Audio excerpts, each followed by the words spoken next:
Chapter 21.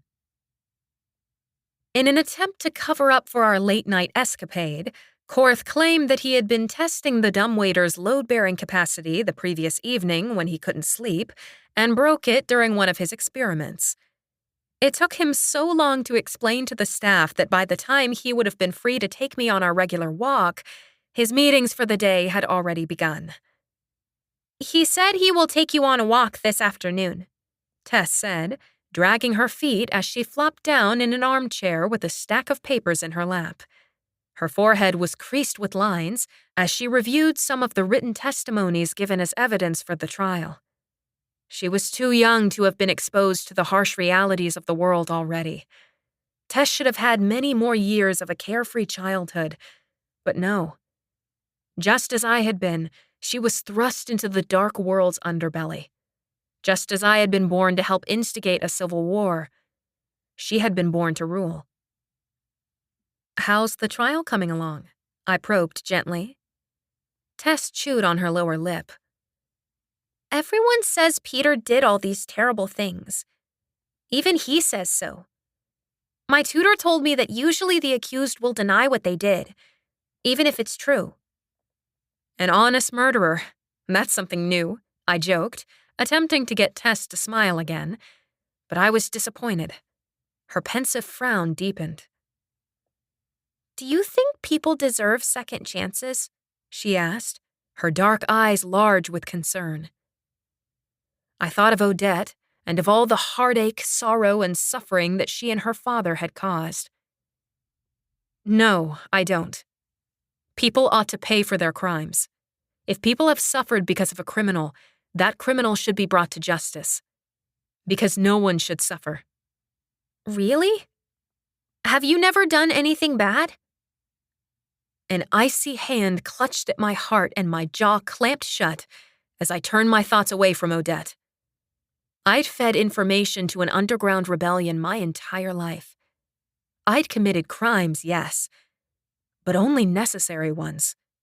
It was only my desire for justice that fueled my actions. Odette wouldn't agree. If she'd had the option, I'd have been executed on the spot. "I wish I could be as good as you," Tess went on, taking my silence as confirmation. Then her voice got smaller. "I've done bad things before. I threw dirt at my governess, and I put pebbles in Korth's shoes. Those are hardly crimes, though. But it was still wrong. How am I supposed to know what is bad enough to be punished? When does something go from a little bad, so they should be forgiven, to bad enough to be, executed?" I'm not a good person to ask that. She ought to ask Korth. His moral compass was far stronger and more reliable than my own. "Every person is still a person." Her thin voice trembled. "Do I deserve to die because I did something wrong?" "No, Tess, of course not. You're a good person. But some people," I thought of Odette and Raquel. "Some people aren't good. Being a leader, you have to realize that there are some people in the world who don't want to make the right choices. No matter how many chances you give them, they will always choose bad things." "What if they promise to change and do better?" "That works for children, but for criminals, it isn't the same." Tess nodded slowly, and a forlorn expression stole over her features. "I didn't know decisions would be this hard." "Luckily, you have a panel of judges to advise you," I told her in an effort to cheer her up. "And you said he already pled guilty to the list of charges. So he's guilty." Tess sighed heavily. "I know he is. All the judges said so too." Her chin quivered. "But if I say that, he's going to die because of me." "No, he will die because he made horrific choices. What he did isn't your fault. It's his. You just happen to be the person handing down the sentence that he earned for himself."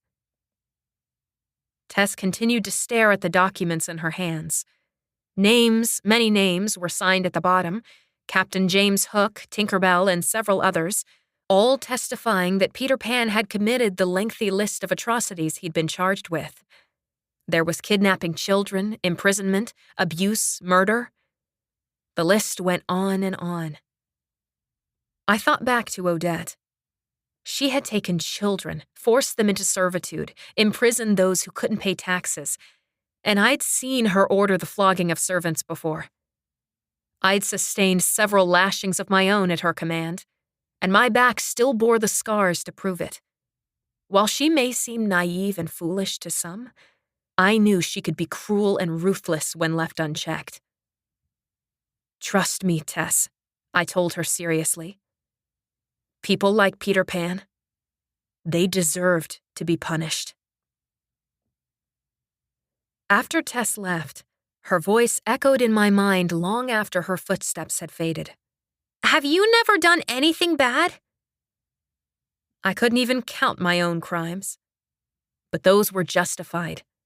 If people would just take the time to listen, they would understand why I needed to do those things. Who was to say that Peter Pan's actions weren't justified as well? When Korth came to take me for our walk that afternoon, I posed Tess's conundrum to him, finally asking, "What do you think she should do?" "Convict him." Korth's answer came quickly and confidently. "Criminals need to pay for their crimes." I told her that, but now I'm not sure, I mused, still lost in wondering how I would feel if I'd been put in Peter Pan's position. If my crimes were listed off to any court, they would convict me in a heartbeat. And I would be guilty as charged. "I gave her this case because it's an easy one. Some things are never excusable, and he's done several of those things." I drew closer to Korth as we strolled in the gardens, breathing in the fragrant scents of the summer blooms, but couldn't let the topic drop. Where's the line? How can you determine what is bad enough to execute someone? A criminal taking someone's life is never acceptable. Everyone can agree on that. Korth began, but even that made my heart squeeze, and I lost track of what he said next. I had been one of the few to champion keeping Odette alive, but that didn't address the fact that I was actively trying to begin a revolution in which many people would undoubtedly die. Although I didn't want to be the one to administer the final killing blow, I knew I would stand aside and allow Odette and Raquel to be killed when the time came. Would that make me just as guilty as whoever held the weapon? For so long, I'd lamented that apathy and reservation were what held our nation back from overthrowing our current king. But now, was I just as apathetic and hesitant to take action? "Did you hear me?" Korth asked. I startled. "No, I'm sorry. I was lost in thought." "I asked what you think a reasonable punishment would be for lying under oath." "Didn't you just lie this morning about the dumbwaiter?" I asked quietly, with a quick look at Godfrey trailing behind us. "What should your sentence be?" "That was to protect your reputation, and I wasn't under oath." "So, as long as you have a reason, it's justified?" "That's not what I'm saying. I'm not a criminal." I sighed. Sometimes it's too easy for me to see the criminal's motivations and sympathize. Korth halted, his expression confused. "When would you ever be able to sympathize with a criminal's motivations?" For example, I cast my thoughts around, and they settled on the woman I'd watched have her children dragged away from her. What if a mother didn't have enough food for her children, and she stole in order to feed them? Does she deserve to be imprisoned? "She should reach out to the authorities who provide—" Korth began. But what if she didn't know? What if the authorities took too long? That's a process that could take a long time, and her children were hungry right then. "You're dealing with extremes. Most cases won't be like that. There are systems in place to help." But sometimes the systems fail us. What then? "Then we fix the system." Again, that takes time. Scared, hungry people can't think rationally. If your child is starving, you won't stop to abide the laws. You'll feed your child. Isn't that a parent's role, to always provide for their sons and daughters? Well, yes. So sometimes a right justifies a wrong. Yes, stealing is wrong, but it would be more wrong to watch your child starve when you could have prevented it. I could almost feel Korth's mind working furiously to fit the problem's puzzle pieces together and find a way in which one solution would abide by all the rules. His shoulders became more rigid, and the arm I held tensed. In order to spare him from answering right away, I noted, I think the intent of the criminal plays a large role. If they are working toward a good cause, their less honorable actions would be more excusable. But we have rules for a reason, Korth burst out, propelling his feet forward again. We can't condone every action simply because a person had noble intentions. No, but I'm saying that in order for a ruler to be just, they must look at all the perspectives. What about those who are attacking your father? You could never justify their actions. Your father, the ruler of your kingdom, is suffering because of criminals. Do you think they have justification? The air between us thickened, and my heart plummeted. As much as I wished I could open up to Korth and tell him the truth, it would only drive a wedge between us. I ran a tongue across the back of my teeth, taking great care with how to phrase my response, but nothing I came up with seemed adequate.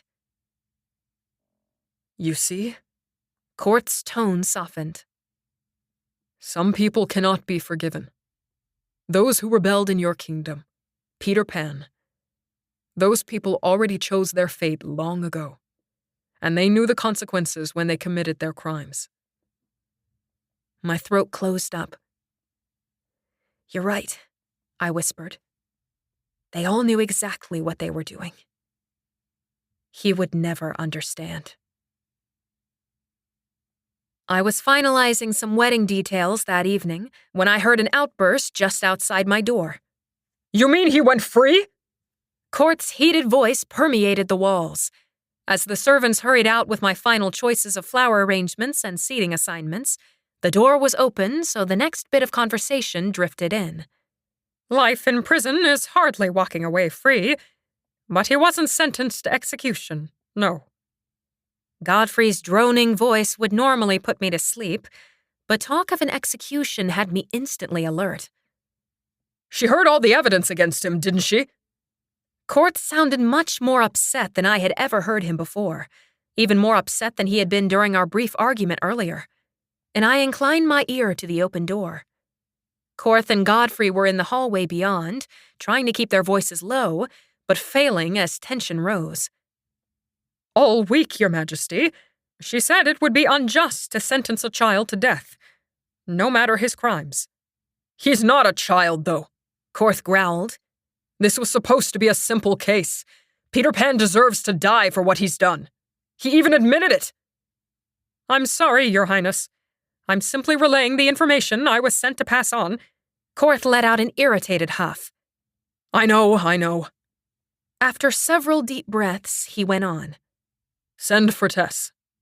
I'd like to discuss it with her. Godfrey's footsteps retreated, and I poked my head out the door. I'm sorry, he apologized. I didn't want to interrupt you, and it seems that I failed. Tess let Peter Pan off. Life in prison, so not getting off entirely, but now...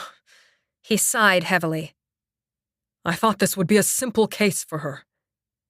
He leaned against the wall and ran a hand down his face. What was your first case? Do you remember? A man had impersonated one of the royal guard in order to demand taxes from citizens. He stole a great deal of money. What sentence did you give him?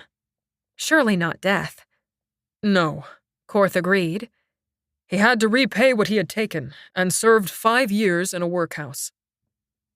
Death would be a difficult sentence to pass down for someone's first trial. Korth buried his face into his hands. I didn't think about that. The footman opened the door at the end of the hallway and trumpeted, Her Highness, Princess Tess. Yes, I know my sister's name, Korth said irritably. Tess's chin was jutted out defiantly, but her bottom lip quivered. Tess? Korth said as he crouched down to be on eye level with Tess, who was staring at the floor. Why didn't you order the execution? Tess's eyes welled with tears, but she put her fists on her hips. He told me he was sorry. I snuck out at night to talk to him in his cell, and he said he felt bad about what he did. Korth closed his eyes and drew in a long, steadying breath. Of course he told you that, Tess. He's a criminal and will lie and manipulate anyone he can for his own ends. You heard the stories about how he's done that in the past. If he was going to lie, he would have said he was innocent, she protested. Instead, he told me the truth.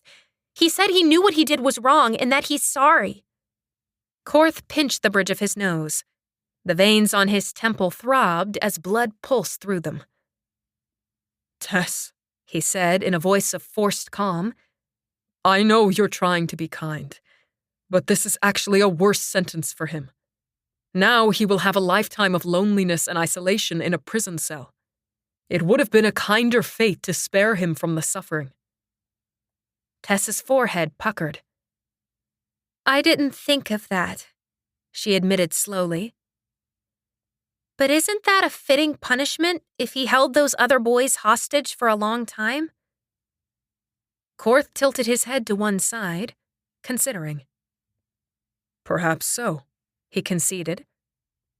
And he won't be alone all the time. Aren't there other people there? He could be friends with a guard. A glimmer of hope shone in her eyes. Or another prisoner. They could talk to each other and play games, and Korth let out a hollow laugh. That isn't the way prisons work, Little Shadow. He's going to be alone most of the time. Oh. Tess's face fell again. I made a mistake, didn't I? You didn't make a mistake. You're just learning, and that's hard. Korth wrapped her into a hug. It's going to be okay. We can file an appeal, and I can take the case if you don't want to. Or Mother. She just got back. She drew in a shuddering breath and let out a quiet sob. I'm sorry I made a mistake, but I still don't want him to die. He said he was sorry. No, it was a mistake on my part to expect that of you. I'm the one who's sorry, Little Shadow. I asked too much of you. You want him to die?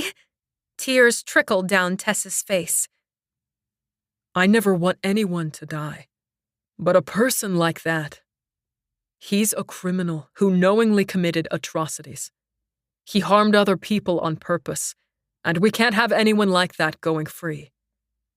If they are punished, they asked for it by committing those crimes. My brief desire from before, about wanting to tell Korth the truth, was immediately squashed again. I clamped my jaws together, trying to ignore how my palms grew sweaty and my breath quickened. Korth gave his sister's shoulder a light squeeze, then wiped the tears from her face. It's late. You should get some sleep. Don't worry. We'll get everything sorted out. You did the best you could, and I'm proud of you for that. You have a good heart. Tess was led out by Korth, and I quickly shut the door after them and pressed my head against the wood. There were too many people depending on me to get reinforcements. I couldn't fail them, but in order to succeed, I had to maintain my façade. My goal was to free my people from their suffering, even if it came at the cost of my own personal happiness. It wouldn't be much longer. Once the ships were sent, I would tell Korth the truth. My gaze drifted over to the ornate full-length mirror. In its reflection, I saw not a princess or even a handmaiden, merely a traitor caught in an intricate web of lies and deceit. I was an imposter, nothing more, and the guilt of my deception gnawed at my soul. If only I could find a way to save my people without losing myself and my heart in the process. My stomach turned as I remembered that it wasn't just my happiness at stake. Korth had professed to love me. It would destroy him to know of my betrayal. Chapter 22. The days leading up to our wedding became progressively more difficult for me. Each time I saw Korth's eyes light up when he saw me, forced me to imagine how tormented they would be when he learned of my deception. Every walk in the gardens made me cling to his hand a little tighter, wishing I could pause time and exist in a state of perpetual bliss, unburdened by the rebellion's plans. Each time I wished for such a thing, I immediately felt guilty for wanting to be free of the rebellion when the citizens depended on me. All I needed to do was keep Korth happy and in love with me. That wasn't such a hard task when I was falling for him harder each day. But it was slowly shredding my heart.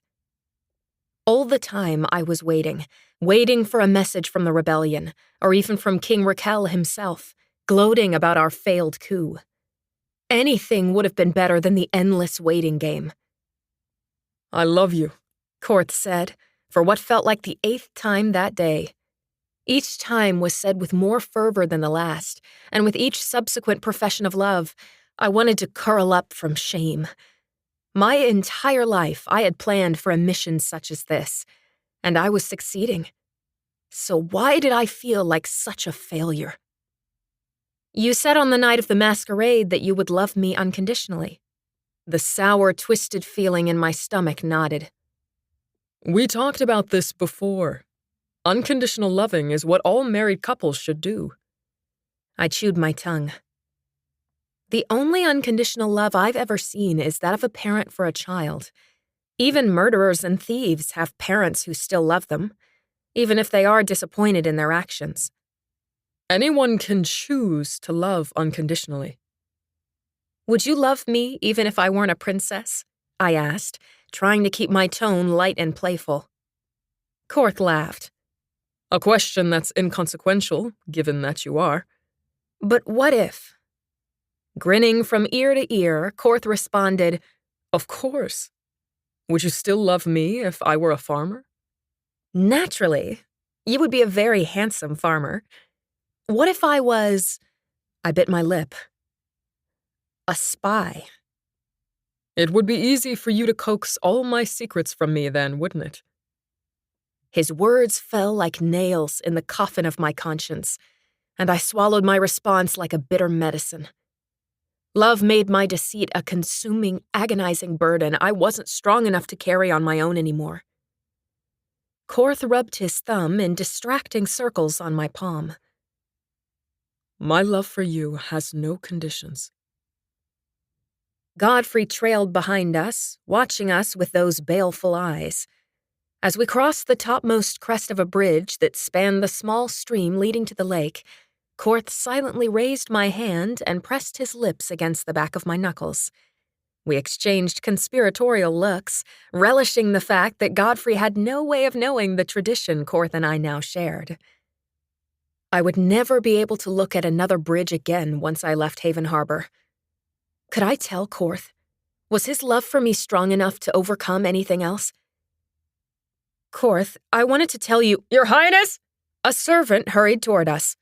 The Tariff Master wishes to see you. He says that the trade negotiation you arranged with Berkway doesn't match the documents from one of the merchant vessels that came into port today. Sorry, Korth told me regretfully. Duty calls. Before he left, he pulled out a pocket knife, cut off the largest of the rose blooms from the nearby rose bush, and offered it to me. After I took it, he began to lean toward me. Godfrey frowned and shook his head, so Korth changed direction and bent to kiss my hand that wasn't holding the rose. I'll see you later. We'll talk then. He pivoted and left, trailed by his manservant, who looked immensely relieved that he hadn't needed to run interference on any shows of physical affection. I continued to stroll through the gardens, thinking hard. Unless something changed, our wedding would take place in a few days. I would be Korth's wife. I repeated again in my mind, reveling in the phrase. Korth's wife. If only I could be honest with him. I wanted to, but honesty would lead to certain death, or at the very least, imprisonment. I traced my finger over the rose Korth had given me, reveling in its fragrance and velvety softness. Time was running out. When would we receive word about the rebellion? "Hey!" Curdy's harsh voice intruded on my thoughts as he turned a corner.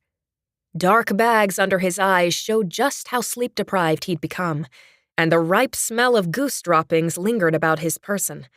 Particularly around waist level and below, his clothing was frayed, as if the geese never lost an opportunity to peck at him, and the blondness of his hair was nearly hidden in all the dirt that was layered on his body. "Is Garrick with your sister?" "Yes.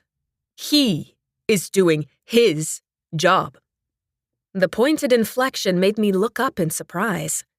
Curdy's posture was stiffer than normal, and his face had soured into an ugly expression. "And I'm glad of it. How is, she doing? Behaving herself?" Curdy cracked his knuckles with unnecessary force and ground his teeth together as he worked his jaw back and forth. I watched him curiously. What was he so agitated about? "It's fine. No trouble. How is it going with the prince?" "Perfectly," I answered, still tracking how Curdy's feet pounded the dirt back and forth and his fists flexed and unflexed repeatedly. "Thank you for being there at the masquerade. You didn't get hurt, did you?" Curdy's face reddened. "You said before that he would protect you. Guess you were wrong about that." "We were caught unaware." "Because he's an entitled royal," Curdy spat. "Then when I protected you, that still wasn't good enough." "I said thank you, and I do appreciate what you did. It's not like I can shower you with gifts of thanks when I have a cover to maintain." "I should have let him get robbed." Curdy's eyes darkened as he glanced down at the rose I held, and the vein in his neck bulged. "He deserves it." "No, he doesn't. What is wrong with you? Korth is—" "Sure, tell me more about Prince Perfect," Curdy snarled. "You want to think that you're actually a princess he loves, but he would hate you if he knew the truth about you. And you know it." "Stop it."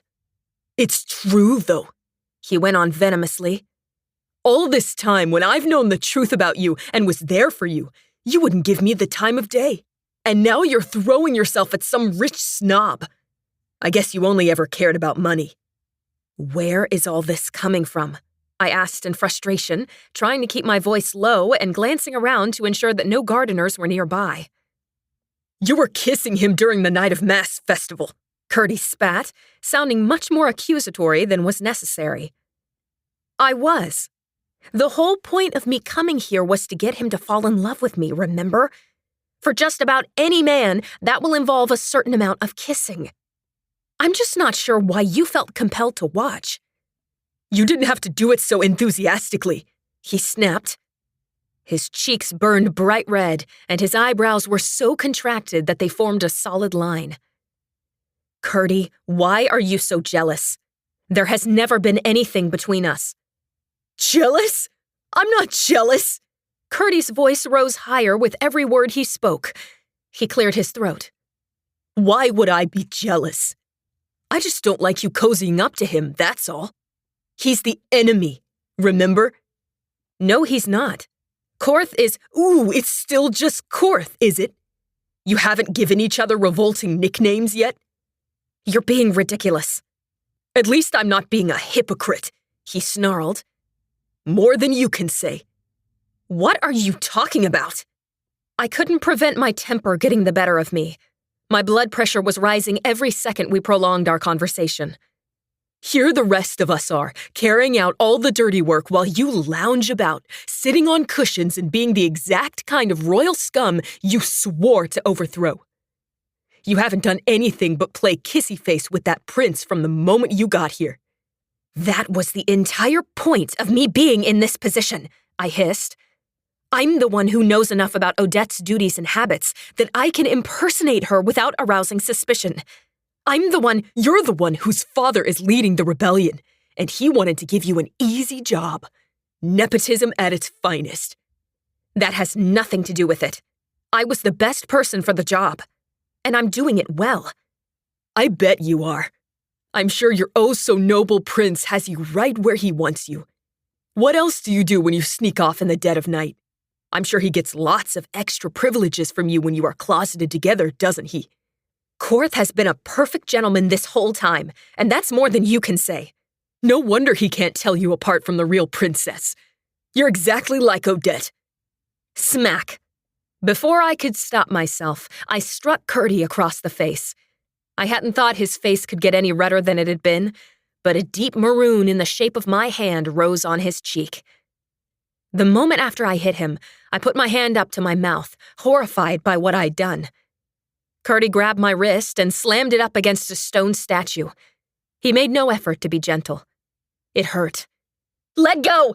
I tried to wrench my hand away, but Kurdy held fast. His face had transformed into an ugly expression.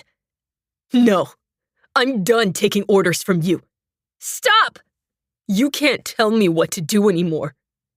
A tiny thimble bounced off Kurdy's head as a thin voice shouted, "Hey, you big bully! You leave her alone!" I didn't think my stomach could have sunk any lower, but the sound of that voice tore at my heart.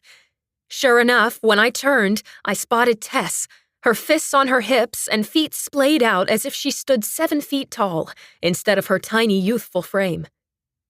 "Tess, it's fine. I can handle this," I said, forcing calm into my voice.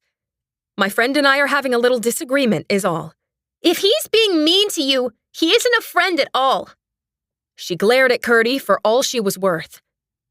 "You leave Odette alone!" "I think I shall," Kurdy crooned, shifting his focus back to me, and I matched his glare. "I won't lay a finger on Odette. You have my word. Now run along, little girl. I want to talk to my friend." I heard Tess's feet scamper away. I was glad. Whatever came next, I didn't want her witnessing it. Kurdy flung my wrist down.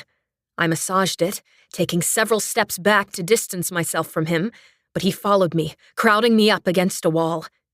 Though I flung a hand between us to shove him away, I wasn't strong enough to force him back. "Kurdy, don't. We're on the same team here. You don't understand. I've been doing my part." "Oh, I understand better than you think I do. All this time, I've wondered if you've intentionally been slow about getting him to send the ships. This was never about maintaining our cover, or going through the proper channels, or waiting for the right moment, was it? You're in love with him, aren't you? You don't want to go through with the plan anymore." "Kurdy, See? You aren't even denying it. Here I was, thinking that the daughter of the rebellion's leader could be trusted. But no. You're just like the rest of them, aren't you?" He leaned down to hiss in my ear. "I wonder what would happen if I told Odette how to access that dumbwaiter you love so much and let her give me the slip. I'm sure she'd love to pay you a visit." My skin crawled. Kurdy had me all the way up against the wall. I had nowhere else to go. "Get back," I commanded, trying again to shove him away and failing again. He pinned my shoulder against the wall. I curled inward and shut my eyes, trying to shield myself from Kurdy's wrath. "There you go, giving orders again. You really do love power, don't you? You preach about how power corrupts, and yet here you are, demanding people cater to your every desire. You are just as shallow and self-absorbed as—" Suddenly, he was wrenched off me, and the ugly sound of knuckles meeting flesh rang through the air. I looked up, daring to hope. There stood Korth, chest heaving and hair disheveled while he shook out his hand. Tess trailed him, panting as she ran and held her skirts up to her knees. I sagged in relief. I was saved. "Tess, get the guards," Korth called, but I pulled on his arm. No, please, let him go." I really would be like Odette if I punished a comrade who had been loyal to the rebellion for a year over a bout of jealousy. If he was arrested, he was sure to be questioned. How much could I trust that Kurdy would stay faithful to maintaining my cover? Korth glowered at Kurdy. He never should have put his hands on you, he rumbled, keeping his voice surprisingly level, considering that he had just punched someone. No, he shouldn't have. I agreed. Give me one reason I shouldn't have him thrown into prison. Korth still hadn't taken his eyes off Kurdy, and under my fingers, his muscles were trembling and tense. Because I asked, I said softly. Please. I don't want to see him imprisoned. It was just a misunderstanding is all. Tess looked questioningly at Korth, still poised to run to fetch the guards. Korth blew out a long stream of air. I'll only tell you this once, he told Kurdy coldly. If I ever see you near my fiancé again, I'll have you arrested on the spot. And even she won't be able to save you. Leave. Now. Sighing in relief, I shrank against Korth's side. The moment his arms closed around me, I was able to breathe again. I was safe. I had no question in my mind that Korth wouldn't hesitate to put himself in front of me, no matter how many or few weapons Kurdy had. Even Tess, armed with the minuscule seam ripper taken from her sewing kit, looked ready to stab Kurdy's thigh with the tiny needle if he attempted to threaten me again. Kurdy's face, which still bore my hand mark and was swelling rapidly, tightened. He inclined his head slightly. I see how it is, he said stiffly, then marched off. Korth folded me into an embrace so that my face pressed into his shoulder while his arms locked protectively around me. I felt Tess wrap her thin arms around my waist from behind, squeezing me so tightly that she could have been a python. But I didn't care, nor did I want either of them to stop. Korth rested his chin on the top of my head as we watched Kurdy's continued retreat, ensuring that he left for good. What would Kurdy tell Garrick? Would he believe him? Who was that? I rested my head against Korth's chest, finding it much easier to listen to his heartbeat than to meet his eye. He came with us from Ibora and has been tending the geese. Remember the family I told you about who wanted to stay together? He's the son. I thought he was a friend, but it seems that he was jealous of the time I've been spending with you. Tess let out a small squeak, like a mouse being trodden on. He likes you even though you're engaged to Korth? But that's wrong! She searched the ground for her lucky thimble she'd thrown at Kurdy and stooped to retrieve it. It was a surprise to me, too. He had teased me before, but I never thought he was serious. It doesn't surprise me, Korth said slowly. I think most men would be attracted to you. What surprises me is that you didn't catch on before now. He made a few remarks, but he always said them like he was teasing. And since he worked for me, I didn't think he was actually serious. I must admit, I'm astonished that a servant would make such remarks to royalty. My stomach clenched painfully. He was my handmaiden's cousin. I suppose he felt more familiar with me since his cousin and I were friends. I swear I never gave him any indication that I wanted— I believe you, he said simply. I wasn't accusing you in any way. Anyone who saw you two when I found you could vouch for your innocence. He was at fault, not you. I clung to Korth, still shaken, as my mind whirled. I needed to talk to Garrick before Kurdy got a hold of him. I'd been so focused on Korth that I hadn't paid any attention to Garrick or Kurdy or Odette. I wanted to trust that Garrick was still loyal, but what stories had Kurdy cooked up about me in my absence? The one small benefit was that most rebellion members had been satisfied with my work when they went back to Ibora. If it was only Kurdy and possibly Garrick who mistrusted me now, it wasn't the worst thing. If I asked him, Korth would have Kurdy thrown in prison without hesitation. If I did, I knew Kurdy would never forgive me. He would rat me out. Surely Kurdy would know that I wished him no ill since I'd let him go. Korth rubbed my back, and I closed my eyes at his touch, resting my cheek against his firm chest and sighing. My allegiance to my country and mission had a fierce competitor, and I wasn't sure where my loyalty lay anymore. Chapter 23. Korth walked me to my rooms. Along our way back, Tess had been scolded for missing a lesson by one of her tutors and was pulled back to her studies the moment she set foot within the castle walls. "Thank you for helping me," I told Korth when we arrived at the door to my suite. I fiddled with the handle but didn't open it, hoping he would take advantage of our rare moment of solitude. "I'll always be there to help you," Korth answered, keeping an infuriatingly appropriate distance between us.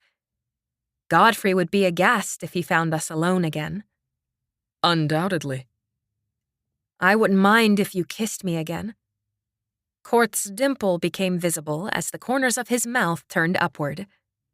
"I wouldn't mind that either, but we aren't supposed to."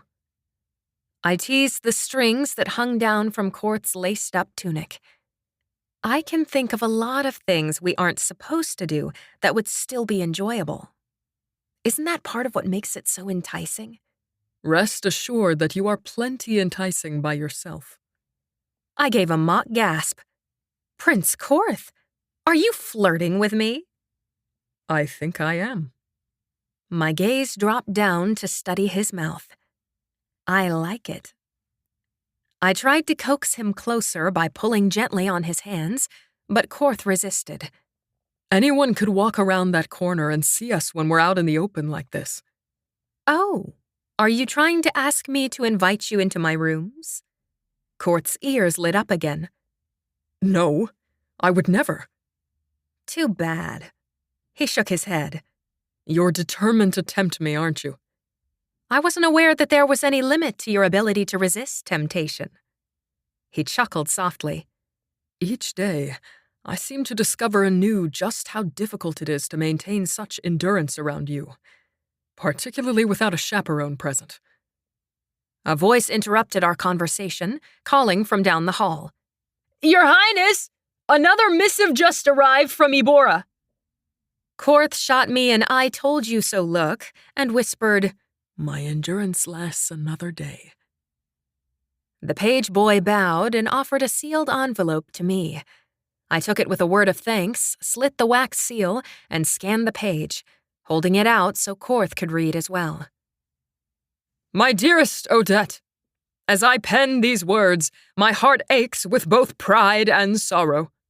Pride for the strong woman you have become, and sorrow for the circumstances that prevent me from witnessing the union that awaits you. Know that my absence weighs heavily upon me, and it is not by choice that I remain distant on this momentous occasion. It pains me deeply to think of the celebration I will miss, the laughter and vows I will not hear, and the tears of joy I will not wipe from your cheek. I can only hope that Prince Korth will love and care for you as much as I loved and cared for your mother. If it were not for the threats on my life, I would have spared no expense to see your wedding. But as this civil uprising continues, I am forced to remain in hiding. I have a band of loyal followers who are prepared to make a stand, but I fear that without any reinforcements, any attempt to retake the castle would be a lost cause. My dear daughter, as you embark on this new chapter in your life, my wish is that you will find love, happiness, and fulfillment in abundance. May the bond you share with your husband be strong and enduring, and may your union bring prosperity and peace to Haven Harbor. Though I wish you had been married here, I know that your voyage likely saved your life, and for that, I will always be glad. As I write these words, I am reminded of the fragility of human life, and I cannot help but feel a pang of regret that I may not live to see the joys and triumphs that lie ahead of you. Do not mourn for me, dearest Odette, for in you I still live on. Though I may not be by your side in body, my love for you knows no bounds. Stay safe, and remember that I will always love you. Papa. Korth finished reading slightly before I did, and he clapped his hand to his forehead. I forgot to tell you. The meeting I had before I ran out was to finalize the funding approval to send 2 regiments. They leave tomorrow. We will send our fastest ships and... Odette? My lip quivered. This time, the tears filling my eyes weren't false, as the agony of true guilt and remorse consumed me to where I couldn't form words. As I stared at the forged letter in my hand, I had no room to admire the seemingly heartfelt words that had been so well crafted and would tug on anyone's heartstrings. Though the handwriting mimicked the king's almost perfectly, I saw the way the P in Papa curled. My real father had penned this letter. I ran my thumb over the closing. Korth peered into my eyes, a look of immense concern on his features. I'm so sorry, Odette. I know this is devastating to read. But don't worry. We're going to help your father retake his kingdom. We're in this together. He took my hands. I deserved to be imprisoned and executed. I was a fraud who had been lying her entire life. My shoulders shook, and the words on the page swam in my vision. Korth wrapped me in his arms, and I began crying softly against his chest. If only there were a way to be honest and still save my people. There was still time. I could tell Korth that it had all been a lie. I could tell him not to send the troops. If it was just for me, I would have. But faces of those I'd seen over the years surfaced in my mind. Starving children, widows, too many people to count forced into servitude and begging for the necessities of life. I could help them by sending the troops. Once the reinforcements came, the rebellion would rise up, take the castle, and instate a new monarch. It would all be over soon, if only I could maintain my cover for a few more days. Korth rubbed my back, and I sank against him, hating myself for how I was drawing comfort from the man I was actively exploiting. Don't cry, Korth whispered. We can fix it. I clutched at the sides of his shirt, trying valiantly to master myself. Should I be honest to the man I loved, or remain loyal to the people who were counting on me? Honesty on my part would condemn them and the generations that followed to lifetimes of misery. Curdy's words came back to haunt me. He would hate you if he knew the truth about you, and you know it. My heart sank. As much as I detested it, living a lie was the only way to gift the possibility of a brighter future to others who couldn't fend for themselves. Thank you for sending the troops, I choked out. That means more to me than you'll ever know. I would do anything for you, Korth said sincerely, stroking my hair and resting his chin on the top of my head. Anything. If only that were true. Your Majesty! Godfrey, who had just turned the corner, looked appalled when he discovered Korth and I alone together in the hall, me still clinging to Korth. What happened? She received an upsetting letter from her father. Korth began to explain, but his manservant flapped his head from side to side so forcefully his jowls jiggled. No, you're alone together! Have you no sense of propriety? You still have 2 days until your wedding!